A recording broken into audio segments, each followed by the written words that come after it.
ನಮ್ಮ ಜೊತೆಗೆ ನಮ್ಮ ಅನೇಕ ಸಹೋದ್ಯೋಗಿಗಳಿದ್ದಾರೆ. ಇನ್ನೊಂದೆರಡು ಪ್ರಶ್ನೆಗಳನ್ನು ಅವರಿಂದ ತಗೊಳ್ಳೋಣ. ಮಾರುತೇಶ್, ಕಾಂಗ್ರೆಸ್ಗೆ ದೊಡ್ಡ ಆತಂಕ ಇದ್ದಿದ್ದೇನು ಅಧಿಕಾರ ಹಂಚಿಕೆ ವಿಚಾರದಲ್ಲಿ ಗೊಂದಲಗಳಾಗ್ತವೆ, ಅದರ ಪರಿಣಾಮ 2028ರ ಚುನಾವಣೆ ಮೇಲೆ ಬೀರುತ್ತೆ, ಆ ಆತಂಕ ಇತ್ತು. ಬಹುಶಃ ತಾವು ಕೂಡ ಅದನ್ನು ನಿರೀಕ್ಷೆ ಮಾಡ್ತಿದ್ರೆ ಏನಾದ್ರು ಗೊಂದಲಗಳಾಗ್ಬೋದೇನೋ ಅಂತ.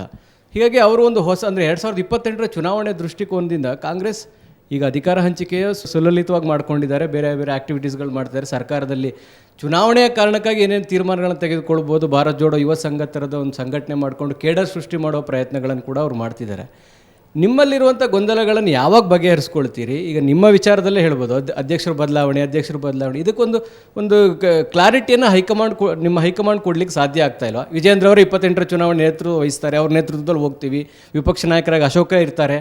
ಈ ಕ್ಲಾರಿಟಿಯನ್ನು ಕೊಡದೇ ಇದ್ದರೆ ಕಾರ್ಯಕರ್ತರು ಏನು ಮಾಡಬೇಕು ಅಂತ? ಬದಲಾವಣೆ ಮಾಡ್ತೀವಿ ಅಂತ ಹೇಳಿದ್ದಾರೆ.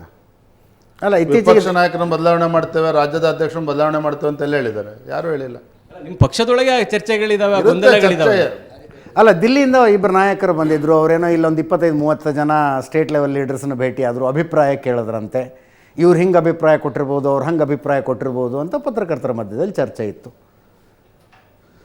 ಕೇಂದ್ರದ ಇಬ್ಬರು ವರಿಷ್ಠರು, ಇಬ್ಬರು ಹಿರಿಯರು ರಾಜ್ಯಕ್ಕೆ ಬಂದು 40 ಜನ BJP ಪ್ರಮುಖರನ್ನು ಕಾರ್ಯಾಲಯದಲ್ಲೇ ಜಗನ್ನಾಥ್ ಭವನದಲ್ಲೇ ವೈಯಕ್ತಿಕವಾಗಿ ಭೇಟಿ ಮಾಡಿ ಮಾತನಾಡಿಸ್ತಕ್ಕಂಥ ಕೆಲಸ ಆಯಿತು. ಅಫ್ಕೋರ್ಸ್ ನನ್ನ ಅಭಿಪ್ರಾಯವನ್ನು ಕೂಡ ಪಡೆದುಕೊಂಡ್ರು. ಕೊನೆಗೆ ಹೇಳಿ, ವಿಜೇಂದ್ರ ಅವರೇ, ರಾಜ್ಯದ ಅಧ್ಯಕ್ಷ ತಾವೇನು ಹೇಳಬೇಕು ಅಂದ್ಕೊಂಡಿದ್ದೀರಿ? ನಾನು ಹೇಳಿದೆ, ನೋಡಿ, ನನ್ನ ಮೇಲೆ 3 ಆರೋಪಗಳಿದ್ದಾವೆ. ರಾಜ್ಯದ ಅಧ್ಯಕ್ಷನಾಗಿ ಹಿರಿಯರನ್ನು ಗೌರವಿಸ್ತಾ ಇಲ್ಲ, ವಿಶ್ವಾಸಕ್ಕೆ ತೆಗೆದುಕೊಂಡು ಹೋಗ್ತಾ ಇಲ್ಲ. ಎರಡನೇದು ಉಪಚುನಾವಣೆಗಳು. ಮೂರನೇದು ಯಡಿಯೂರಪ್ಪನವರು ಸಿದ್ದರಾಮಯ್ಯನವರು ಕ್ಲೋಸ್ ಫ್ರೆಂಡ್ಸ್ ಇದ್ದಾರೆ, ವಿಜೇಂದ್ರ DK ಶಿವಕುಮಾರ್ ಅವರು ಬಿಸ್ನೆಸ್ ಪಾರ್ಟ್ನರ್ಸ್ ಇದ್ದಾರೆ. ಇದೇ 3 ಅಲಿಗೇಷನ್ ನನ್ನ ಮೇಲೆ ಇರ್ತಕ್ಕಂಥದ್ದು. ನಾನು ನೇರವಾಗಿ ಹೇಳಿದ್ದೇನೆ ಅವ್ರಿಗೆ. ಇವತ್ತು ಯಡಿಯೂರಪ್ಪನವರು ಸಿದ್ದರಾಮಯ್ಯನವರು ಫ್ರೆಂಡ್ಸ್ ಆಗಿದ್ದರೆ ಕೊನೆ ಅಲಿಗೇಷನ್ ಇಂಟ್ರೆಸ್ಟಿಂಗ್. ಅದರಿಂದ ರಾಜ್ಯದ ಯಾವುದೇ BJP ನಾಯಕರ ಮೇಲೆ ಕೇಸಸ್ ಇಲ್ಲ. ಅರ್ಥ ಮಾಡ್ಕೊಳ್ಳಿ ಅಜಿತ್ ಅವರೇ. 25-30 ಕೇಸು ಸಿದ್ದರಾಮಯ್ಯವ್ರು ಮುಖ್ಯಮಂತ್ರಿಗಳಿದ್ದಾಗ ಯಾರ ಮೇಲೆ ಹಾಕಿದ್ರು? ಯಡಿಯೂರಪ್ಪನವ್ರ ಮೇಲೆ ಮಾತ್ರ ಹಾಕಿರ್ತಕ್ಕಂಥದ್ದು. BJPನ ಯಾವುದೇ ನಾಯಕರ ಮೇಲೆ ಹಾಕಿಲ್ಲ. ಅಂತ ಹಾಗಿದ್ದಾಗ ಹೇಗೆ ಯಡಿಯೂರಪ್ಪನವರು ಸಿದ್ದರಾಮಯ್ಯವರು ಫ್ರೆಂಡ್ಸ್ ಆಗೋದಕ್ಕೆ ಸಾಧ್ಯ ಆಗ್ತದೆ? ಯಡಿಯೂರಪ್ಪನವರು Vijendra DK Shivakumar business partners ಅಥವಾ ಆತ್ಮೀಯರು ಅನ್ನೋದಾಗಿದ್ದರೆ ರಾಜ್ಯದ ಅಧ್ಯಕ್ಷನಾಗಿ ಲೋಕಸಭಾ ಚುನಾವಣೆಯಲ್ಲಿ ಬೆಂಗಳೂರು ಉತ್ತರ ಗ್ರಾಮೀಣ ಲೋಕಸಭಾ ಕ್ಷೇತ್ರದಲ್ಲಿ ಡಾಕ್ಟರ್ ಮಂಜುನಾಥ್ ಅವರು, ಅಧಿಕೃತವಾಗಿ ಹೇಳ್ತಾ ಇದ್ದೇನೆ, ಅವರು ಬೇರೆ ಯಾವುದಾದ್ರು ಕ್ಷೇತ್ರ ಕೇಳಿದ್ರು, ಇಲ್ಲ ಮಂಜುನಾಥ್ ಅವರೇ, ನಿಮ್ಗೆ ಒಳ್ಳೆಯ ಹೆಸರಿದೆ, ಬರ್ತೀರಾ ಬನ್ನಿ ಬೆಂಗಳೂರು ಗ್ರಾಮೀಣ ಕ್ಷೇತ್ರಕ್ಕೆ ಬಂದು ಚುನಾವಣೆ ಸ್ಪರ್ಧೆ ಮಾಡಿ, ಸಂಘಟನೆ ಇದೆ, ಕಾರ್ಯಕರ್ತರು ದುಡಿಯೋಕ್ಕೆ ತಯಾರಿದ್ದಾರೆ, ರಾಜ್ಯದ ಅಧ್ಯಕ್ಷ ಸಂಪೂರ್ಣವಾಗಿ ಶಕ್ತಿ ತುಂಬುವಂಥ ಕೆಲಸ ಮಾಡ್ತೇನೆ, 100ಕ್ಕೆ 100 ಗೆದ್ದು ಬಲ್ತೀರಿ ನೀವು. ದೆಹಲಿ ಮಟ್ಟದಲ್ಲೂ ಕೂಡ ಚರ್ಚೆ ಆಯಿತು, ಹೆಂಗ್ರಿ ಕೊಡೋಕ್ಕಾಗುತ್ತೆ ಡಾಕ್ಟರ್ ಮಂಜುನಾಥ್ಗೆ ಅಂತೇಳಿ. ನಾನು ನೇರವಾಗಿ ಹೇಳಿದೆ ಡೆಲ್ಲಿನಲ್ಲಿ, ಸರ್ ಅಲ್ಲಿ ನಾವು ಗೆಲ್ಲಬೇಕು ಅಂತ ಹೇಳಿದ್ರೆ ಈಸ್ ಅ ಫಿಟ್ ಕ್ಯಾಂಡಿಡೇಟ್, ಒಳ್ಳೆ ಹೆಸರಿದೆ, 100ಕ್ಕೆ 100 ಗೆದ್ದು ಬರ್ತೇವೆ ಅಂತ ಹೇಳಿದೆ. ನನ್ನ ಮೇಲೆ ವಿಶ್ವಾಸ ಇಟ್ಟು ಡಾಕ್ಟರ್ ಮಂಜುನಾಥನ ಅಭ್ಯರ್ಥಿ ಮಾಡಿದ್ರು. So where the question of ನಾನು DK ಶಿವಕುಮಾರ್ ಬಿಸ್ನೆಸ್ ಪಾರ್ಟ್ನರ್ ಆಗೋ ಪ್ರಶ್ನೆಯಲ್ಲಿ ಬರ್ತದೆ, ಅದು ಕೂಡ ನನ್ನ ಮೇಲೆ ಆರೋಪ ಇದೆ. ಇನ್ನು ಕಮಿಂಗ್ ಬ್ಯಾಕ್ ಟು ಮೊದಲ ಪ್ರಶ್ನೆ, ನಾನು ಹೇಳಿದೆ, ಇವತ್ತು ವಿಜೇಂದ್ರ ರಾಜ್ಯದ ಅಧ್ಯಕ್ಷನಾಗಿ ಹಿರಿಯರಿಗೆ ಗೌರವ ಕೊಡೋದಿಲ್ಲ, ವಿಶ್ವಾಸಕ್ಕೆ ತೆಗೆದುಕೊಂಡೋಗಲಿ ಆರೋಪ ನನ್ನ ಮೇಲಿದೆ. ಪ್ರಧಾನಮಂತ್ರಿಗಳು ಅಮಿತ್ ಶಾಜಿಯವರು, ನಡ್ಡಾಜಿಯವರು ಮತ್ತು ಪಕ್ಷದ ಹಿರಿಯರು ಸಂತೋಷ್ ಜಿ ಆದಿಯಾಗಿ ನನ್ನ ಬಗ್ಗೆ ವಿಶ್ವಾಸ ಇಟ್ಟು ಒಬ್ಬ ಯುವಕರಿಗೆ ಅವಕಾಶವನ್ನು ಕೊಡಬೇಕು ಅಂತೇಳಿ ನನಗೆ ಅಧ್ಯಕ್ಷ ಮಾಡಿದಾಗ, ನಾನು ಯಡಿಯೂರಪ್ಪನವ್ರ ಮಗ ಆಗಿ ಹಿರಿಯರಿಗೆ ಗೌರವ ಕೊಡೋದಿಲ್ಲ ಅಂತ ಹೇಳಿದ್ರೆ I am unfit to be a party president. ಈ ಮಾತನ್ನು ಅವತ್ತು ನಾನು ವರಿಷ್ಠರಿಗೆ ಹೇಳಿದ್ದೇನೆ ಅಂದೆ, I am unfit to be a party president. ಪ್ರಶ್ನೆ ಅದೆಲ್ಲ ಇರ್ತಕ್ಕಂಥದ್ದು. ನೀವು ಹಿರಿಯರನ್ನು ಒಟ್ಟಿಗೆ ಕೂರಿಸಿ ಮಾತನಾಡಿಸಿ ಎಲ್ಲರೂ ಜವಾಬ್ದಾರಿಯನ್ನು ಅರ್ಥ ಮಾಡಿಸೋಕ್ಕಂಥ ಕೆಲಸ ಮೇಲಿಂದನೂ ಕೂಡ ಆಗಬೇಕು. ಖಂಡಿತ ಸರಿ ಹೋಗ್ತದೆ ಅನ್ನೋ ಮಾತನ್ನು ಕೂಡ ಹೇಳಿದ್ದೇನೆ.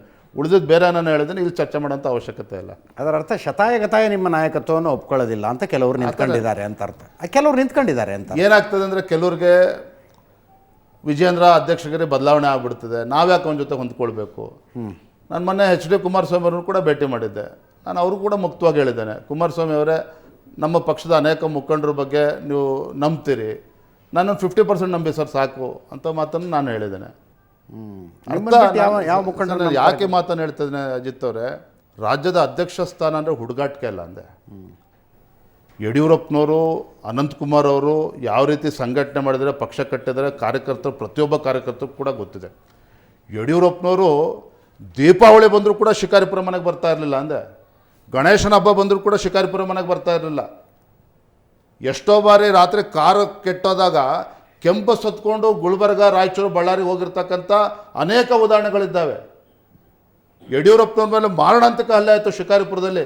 ಆದರೂ ಕೂಡ ನಾವು ಪಕ್ಷ ಸಂಘಟನೆಯಿಂದ ಹಿಂಸರಿಯಲ್ಲ ಅಂತಕ್ಕಂಥ ಸವಾಲನ್ನು ಸ್ವೀಕಾರ ಮಾಡಿದರು ಯಡಿಯೂರಪ್ಪನವರು. ಹಾಗಾಗಿ ನಾನೊಬ್ಬ ಅಧ್ಯಕ್ಷ, ಅಂಥ ಹಿರಿಯರಿದ್ದಂಥ ಸ್ಥಾನ, ಆ ಸ್ಥಾನ ಅವಕಾಶ ನನಗೆ ಸಿಕ್ಕಾಗ ನನ್ನ ಜವಾಬ್ದಾರಿ ಏನು ಅಂತಕ್ಕಂಥ ಅರಿವು ನನ್ನ ಮೇಲಿದೆ. ನಡೀತಕ್ಕಂಥವೇ ಎಡುವುದಕ್ಕೆ ಸಾಧ್ಯ. ನಾನು ಅನೇಕ ಹಿರಿಯರಿಗೆ ಹೇಳಿದ್ದೇನೆ, ವಿಜಯೇಂದ್ರ ನಾನು ಏನು ತಪ್ಪು ಮಾಡ್ತೇನೆ, ಬನ್ನಿ ಕೂತ್ಕೊಂಡು ಮುಕ್ತವಾಗಿ ಚರ್ಚೆ ಮಾಡೋಣ. ಏನು ತಿದ್ಕೋಬೇಕು ತಿದ್ಕೊಳ್ತೇನೆ ನಾನು ಹಿಂದೆ ನಿಮಗೆ ಗೊತ್ತಿರ್ಬೋದು, ಲೋಕಸಭಾ ಚುನಾವಣೆ ಆದಮೇಲೆ ಎಲ್ಲ ಹಿರಿಯರು ಪ್ರಮುಖರು ಬೈಠಕನ್ನು ಕರೆದಿದ್ದು. 45 ಜನ ಪ್ರಮುಖರಿದ್ದರು. ಅನೇಕ ಜನ ಅವರ ಅಭಿಪ್ರಾಯಗಳನ್ನು ನನ್ನ ಬಗ್ಗೆ ಮಾತನಾಡಿದ್ರು. ಅಲ್ಲಿ ಎಲ್ಲ ಹಿರಿಯರು ಕೂಡ ಇದ್ದರು. ಅದರಲ್ಲಿ ಒಬ್ಬರಂತೂ ಮಾತನಾಡ್ತಾ ಏನು ರೀ ಯೋಗ್ಯತೆ ಇದೆ ಅವನಿಗೆ, ವಿಜೇಂದ್ರನಿಗೆ? ಯಡಿಯೂರಪ್ಪನ ಮಗ ಅನ್ನೋದ್ಬಿಟ್ರೆ ಏನಿದೆ ಯೋಗ್ಯತೆ ಒಂದು?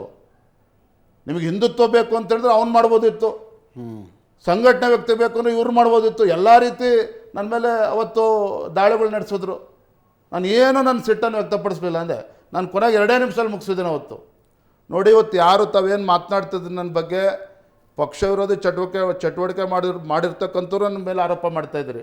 ನಿಮ್ಮ ಹೆಸರು ಹೇಳೋದಕ್ಕೆ ಹೋಗೋದಿಲ್ಲ, ಹೇಳಿದ್ರೆ ನಿಮಗೆ ಬೇಸರ ಆಗುತ್ತೆ.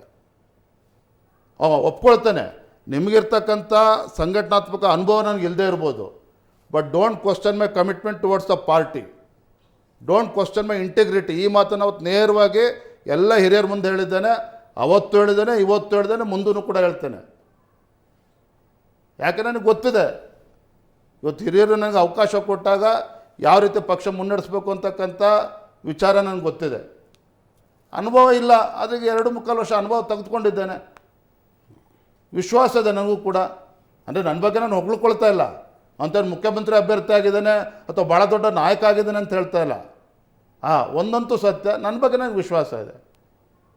ಯಾಕೆ ನನ್ನ ಹತ್ರ ನನಗೆ ಪ್ರಾಮಾಣಿಕವಾಗಿರ್ತಕ್ಕಂಥ ಒಂದು ಕಳಕಳಿ ಇದೆ. ಸಂಘಟನೆ ಕಟ್ಟಬೇಕು ಅಂತಕ್ಕಂಥ ಹುಚ್ಚು ನನಗೂ ಕೂಡ ಇದೆ.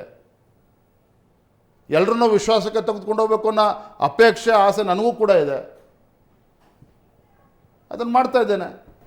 ಸಂಘಟನೆ ಕಟ್ಟುವ ಅವಶ್ಯಕತೆ ಇಲ್ಲ, ಕಟ್ಟಿದ್ದಾರೆ ಯಡಿಯೂರಪ್ಪನವರು, ಎಲ್ಲರೂ ಸೇರಿ ಕಟ್ಟಿದ್ದಾರೆ. ಅದನ್ನು ಉಳಿಸಿಕೊಳ್ಳುವ ಅವಶ್ಯಕತೆ.